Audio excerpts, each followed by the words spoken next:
Zachary Whale from GrainGrowers Limited joins us. He's the General Manager on Policy and Advocacy. And Zach, we had some good news emerge just after Easter that we might be back in when it comes to China's barley purchases. Absolutely. There's a little bit of water yet to go under the bridge, but this is a great sign. It shows that Australia and China are talking bilaterally and having discussions and working through issues. So as the listeners would be aware, there was a long-running WTO dispute, and as part of those disputes, it's always encouraged that countries talk to each other and work through the issues, and that's exactly what's happening here. While there's a couple of months for this expedited review, it shows promise and it shows that relationships improving, and I think growers are optimistic about that. Yeah, paint a picture for us, maybe a bit like silo art. Can you tell us just how much of our grain or barley was going to China, and indeed how much of our grain goes to different destinations every year? Yeah, absolutely. So Australia's a major exporter of our grain. It's around 70% in aggregate finds a home overseas, and at its height, we were sending between 60 and 70% of our barley to China. And it's quite common in the Australian grain sector for individual countries to buy the bulk of our grain commodities. For instance, a lot of our oil seeds find their way into Europe. A lot of our barley finds its way into China, found its way into China, and a lot of our wheat into Indonesia. And so that creates a pretty interesting dynamic, because when you get trade disruptions like this, it can cause considerable pain for the industry, and the industry's got to scramble to find alternate homes for our grain. And so in this case, we'd started selling a lot of our barley to countries like Saudi Arabia, which are feed markets, and that meant we'd lost a premium market in China, which was predominantly buying our barley for malt. So it was a critical market for Australian barley, and overwhelmingly growers want to be back in that market. And news like this is heartening, because it means we're one step closer to hopefully getting the trade resumed. Well, I guess, Zach, diplomacy is a bit like any important relationship. There's some give and take. I noticed that there was a ruling due from the World Trade Organization soon on China's sanctions. Do you think that might have possibly forced the issue to get China to have a serious look at what it was doing?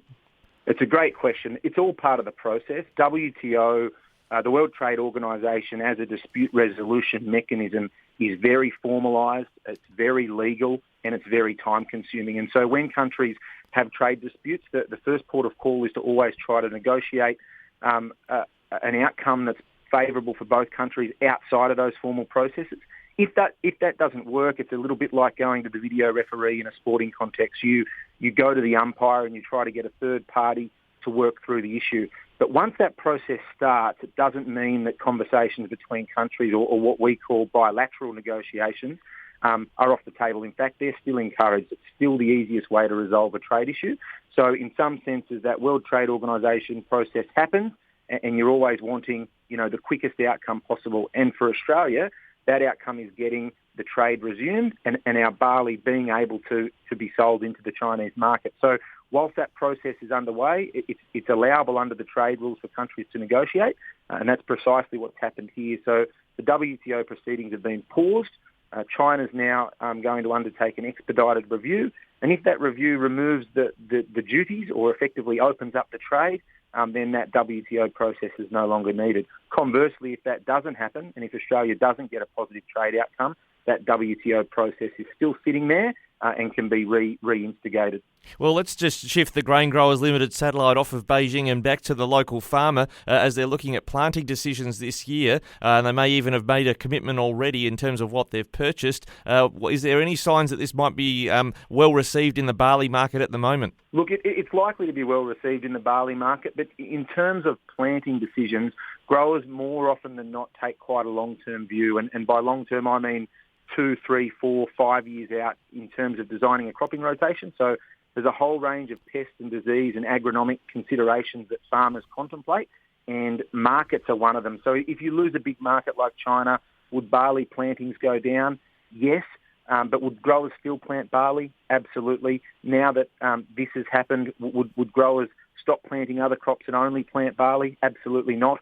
They're likely to stick to their planned rotation, but they might think, well, maybe barley could play more of a role in the crop rotation moving forward. So, look, that's a commonly asked question, but growers have a whole multitude of considerations when they're making their planting decisions, and usually they're multi-year considerations. So if anything, a grower might just be rubbing his hands if he did actually plan to put barley in this year, because it could be have more customers looking for it. Well, best case scenario, but look, we're 3 to 4 months out, and as we know in international trade, nothing's certain until it's certain. All right, well, Zach Whale from GrainGrowers Limited, thanks for the update on, again, it is a process. It's going to take some months to find out, but positive signs given the utterings from our trade and foreign affairs ministers here in Australia that we might be heading in the right direction.